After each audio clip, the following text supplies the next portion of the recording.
Hello guys and welcome back to Assetto Corsa. Today we'll be taking out the Audi TT Sport Quattro Cup car on Autumn Ring. Yep, and for those of you who don't know what Autumn Ring is, it's actually a Gran Turismo fictional track that I downloaded for Assetto Corsa a long time ago. It's a shame our colleague isn't here today because he knows quite a bit about Autumn Ring as well, doesn't he? Yeah, he knows a lot about it. He loves Autumn Ring. I think it was one of his all-time favourite tracks. I'll be honest, it's one of my all-time favourite tracks as well.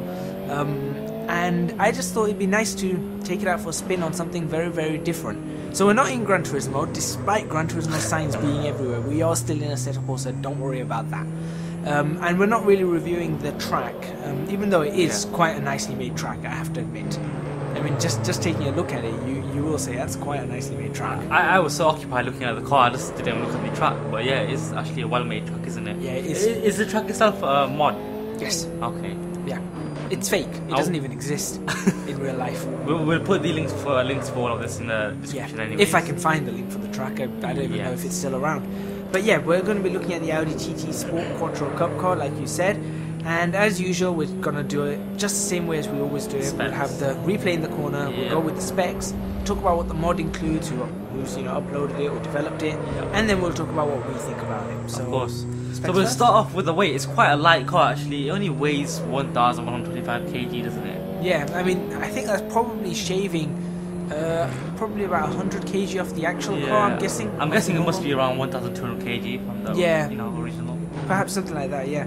And it's got 310 brake horsepower, and that's at 6,000 RPM. Now, on top of that, it's got what we call a push-to-pass feature, which is like Curse. Yeah.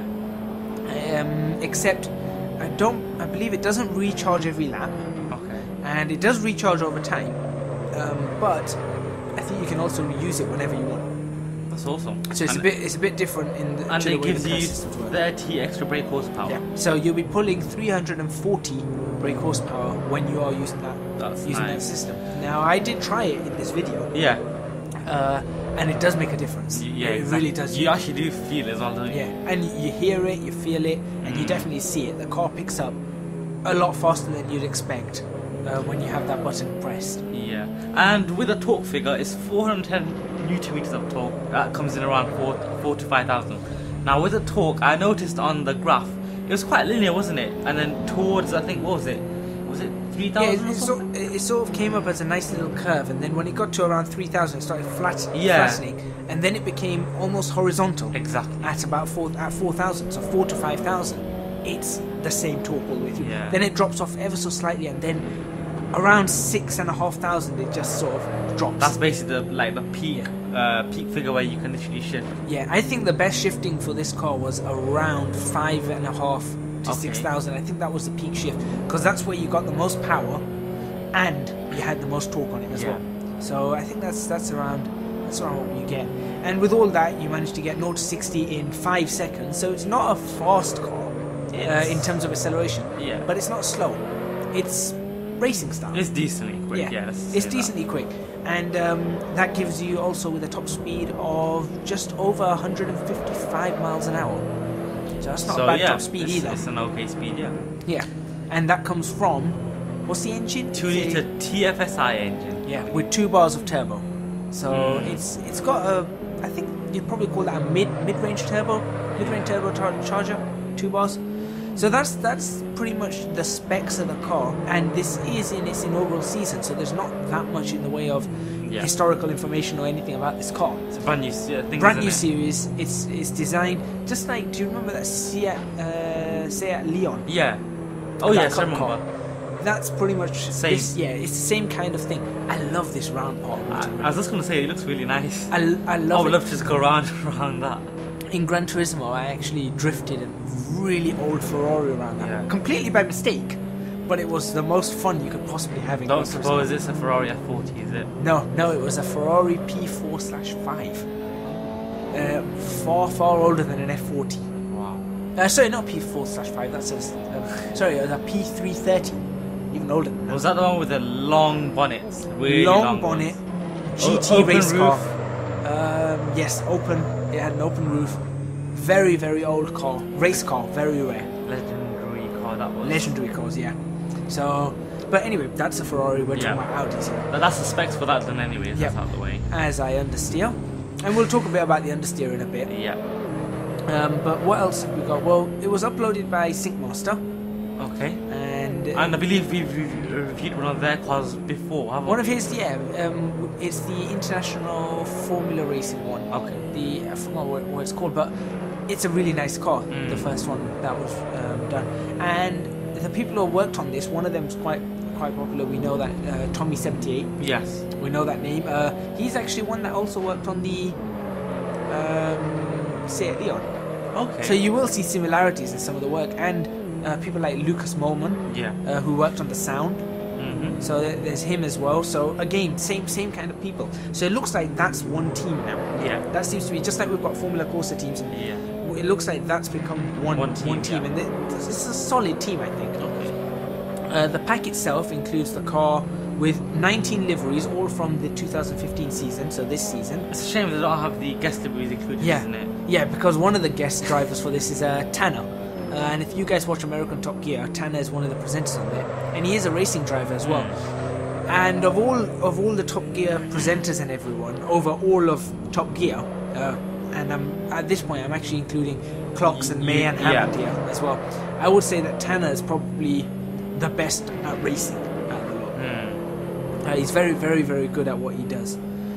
But yeah, Top Gear, probably a sore subject to many people right now. Yeah, exactly. So we'll move away from that. Now this car has almost all the features working. It's not a fully ready car. Yeah. In the sense that it's got F-Mod sound, and it's also got a damage system and drive animations and all that kind of stuff, which is all good. Yeah. That's all good. However, when we start talking about how we feel about the things on this car, you're going to notice maybe there's a few things that aren't so right. Yeah. So right about it. So I think we'll start with talking about the model itself, because we'll start with like everything that's good about the car. I think that's always good to do. So the model itself, I think, is top notch. Yeah, I mean it's a 2015 car, so it does look great. I mean, I personally really like the front of the car. Yeah. The back's nice. However, I don't really like the back where the exhaust come out, the big fat Singer one. I mean, they could have stuck, kept up with the was it the four exhaust? I think that was a whole thing about regulations and stuff like that. But I think that they've modelled it very accurately. Yeah. I mean, I've been looking at pictures of the real car and really going in depth and having a look. I think it's modelled really accurately. I like the way they've done the bonnet particularly. Because the bonnet's got all these little bits and bobs all over it. And they've managed, instead of just giving a flat bonnet with very small detail, big fat intake, haven't they? Yeah, they've actually put in the effort to model that really well. I like the wing. I like the way they've modelled the car in overall. So in terms of model, I think if we were just to rate it on model, I'd say 9.5. 9.5. I would say it's almost bang on modelling. That's inside as well. Inside modelling is really nice as well. Then we'll talk about. Should we go sound or textures? Let's go to sound first. Sound. Yeah. Okay, so you can probably hear in one of your ears, you'll probably hear the outside sound. All you're gonna hear is. Well, that's sort of inside, but that's gonna drown out. That's drowning out probably what you everyone can kind of hear on the exterior as well. Now, outside sounds, I would say they're fairly good. Yeah. They're not brilliant, they're decent, but they're fairly good. It's got bass, it's got the rumble. The turbo does sound a little bit odd. It sounds like a supercharger. It does not sound like a turbo. Let's just say that. Yeah, but I'm pretty sure it's turbo. Yeah, in fact, it's definitely a turbo. 100% it's sure a turbo, but it doesn't really sound all that, does it? No, it doesn't sound all turbo-y. Yeah. But it does. The outside sounds generally are quite good. Yeah. Inside, however, I found that the sounds were really dull. This is the first time I'm hearing it, and I was actually quite bored of listening to that noise, because all you can hear, it sounds like an electric whistle noise. It sounds very digitalized, doesn't it? It's like it's missing. It's missing something. Yeah. Maybe it needs re-leveling, or maybe it's just literally missing bass. It didn't sound like the car was rumbling at all. From the outside, you could hear the rumble. Inside, it didn't feel like you were doing anything. It sounds like a diesel turbo that's literally going. the downpipe's actually about to break. That's what it sounds like. But I'm not sure. The turbo was incredibly loud, and the engine just seemed to be. It was not kind of dull. It was, if I'm honest, it wasn't great. Not the best sounding car from what I've heard. No. Exterior would probably give the exterior sounds an 8. I'd say an 8. An 8. Interior, probably got to give it a 6. I'll give it a 5. A 5. Yeah, 5 or 6 then, because it does need work. It does need work, definitely. But it's not bad, as in it's still drivable. Yeah. I mean, in terms of accuracy, have you actually had a real life car? It needs work. It needs work. It needs work. Definitely. One thing I do like though, just like the Seat Leon cup car, this does have a squealing brake. When you press the brakes, it's got the squeal. But it's not as loud, is it? Nice and quiet. Nice and quiet, and I like that. The loud squealing in the Seat Leon was just not for me. It was annoying. And anyone who's generally sensitive to higher pitches, because I'm sensitive to higher pitch noises, would find it possibly even painful. Have that on loud, that would be quite painful. This is nice and quiet, nice and mellow, so I give them points for that.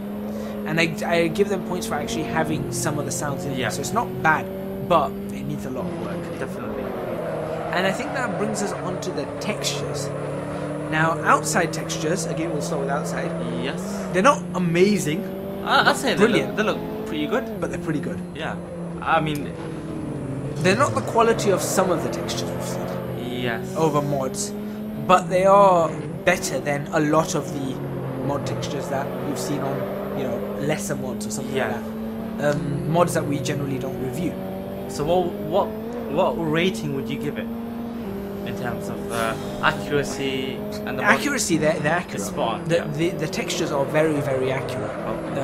As I go into the gravel trap. Okay, the quality of the textures, then what would you say? The quality of the textures. And how well it's made. I'd probably give it overall, taking in accuracy and quality, I'd probably give it an 8. It needs to be cleared up a bit. Okay, I agree with that. There needs to be, if you look closely, you'll see that things are a bit blurred in some places and stuff like that. Similar to the Renault 3.5 we saw last week. We had some of them issues were with blurred. Exactly. So it's got a similar thing here. I agree. I think an 8 is a good amount. On the inside, the HUD is great. Yeah. There's a few things on the HUD that we didn't like. What was it? There was the points and the colons on the turbo and the. It was really close to the number, wasn't it? Yeah, it's too far along to the right. They need to move it a bit left. That's us being picky, but that's because other people have done it. So it's just something if you haven't noticed it, then we'll just mention it. Yeah. But that's one of the things. Another thing was on the steering wheel itself, the yellow stripped line that was really blurred compared to the rest of the wheel. Yeah, I noticed that. It just didn't seem. It seemed like it just blended in with everything. Because the rest of the wheel is suede, and then you get that yellow strip, which is supposed to be nice and clear, but it's supposed to be plastic or metal. Yeah, exactly. But it looked really blurred. So maybe if that one could be fixed up. But the HUD itself behind the wheel looked great. Yeah. The push-to-pause lights on the left do work in green. Not sure why they're not showing in the video. It could be something to do with recording a replay or something. But they do work, so don't worry about that. And you the carbon fiber on the dashboard and the rest of the car, it was great as well. You thought that was quite nice? It was nice, it was perfect. But again, things let it down. The steering wheel is normally what you see there, so I'll probably give that an 8 again. An 8, yeah. I think an 8. I'll give it an 8 again. Again, it needs work. It's not bad, but it's not brilliant. Yeah. Then we go to the physics, and this is where obviously this is probably the most important part. Yeah, we're taking all the handling aspects and things like that. Now the car itself is, I'll be honest, when I took it out, I found it incredibly easy to drive. Yeah, right. And by easy, I don't mean because you probably look at this video and think, well, this guy was going off a bit. He's bumped the car a bit. It wasn't a challenge to drive, was it? Yeah, by easy I mean there was no challenge to driving it. I could take it over the bumps and I could still catch it, and it just wasn't that hard to drive. There was no point where the car would go into some sudden oversteer or anything. And you have to exactly. In fact, as a matter of fact, this car was ridiculously understeering. Yeah, it seems to favour towards the front of the car, considering it's a 4-wheel drive vehicle. I mean, going towards the front, why? I don't understand why there's so much understeer. There was a lot of understeer on the car, and I didn't like that. Obviously, setup changes, you can dial it out. Yeah. That's not a problem. But, because of that understeer, I wasn't too happy. Was there a fun factor to this car? There was a fun factor to it, yeah, but not as much as you'd get from some cars. Okay. So, for example, it was more fun to drive than think of a car that really wasn't fun to drive at all. That's a tough one. Yeah, I'm trying to think of a car that had no fun. Well, the GTR, it was fun, but in the wrong way. If you had the GTR, you know, the way it's supposed to be, this would have more fun factor than that, but not much. It didn't have that much fun factor as I understeer again. But it wasn't bad. Yeah. The physics, I think, are fairly good. The suspension seemed to work half well. The acceleration and everything, the aerodynamics seem to be working alright. But I do think that the car understeers far too much. And I felt that the car just, it needed to be more alive. If you know what I mean. It seems very dull. Yeah. You know. It needed to be more alive. So I'd say the physics are good, not brilliant. And obviously what we look for always is brilliant. Exactly. So that being said, I think what could we say could be the okay, you can see me sort of Going over that rumble strip, nice and easy. yeah, well, over the sausage curve on the side, yeah. But like I said, going over that, I didn't have to countersteer. Yeah. I just kept going, foot hard down. I mean, I know Autumn Ring, true. I haven't driven on this track for it's been over a year and a half. Yeah. Since I've driven on this, and this was my first time back out. And the last time you drove it was on which game? Gran Turismo? Gran Turismo. Yeah. Gran Turismo. I just haven't had time. I love. Don't get me wrong. I love this track, but I just haven't had time. And you know, coming back to it, it did take me a few laps to get used to it.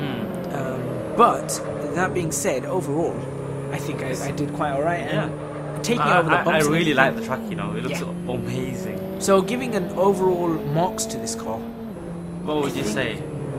I think I have to give it a 7.5. I was just going to say that 7.5. I think the 7.5 figure goes well because it's a decent car. I wouldn't say it's brilliant. I wouldn't say it's bad. Yeah, so, you know. I think that's a pretty nice way to end it. So thank you very much for watching. Please remember to hit the like button if you like this video. Subscribe to our channel for more videos on Assetto Corsa. We'll leave a download link in the description box below, obviously, and leave a comment in our comments box, letting us know what you think of this car. Once again, thank you very much for watching, and we'll see you next time.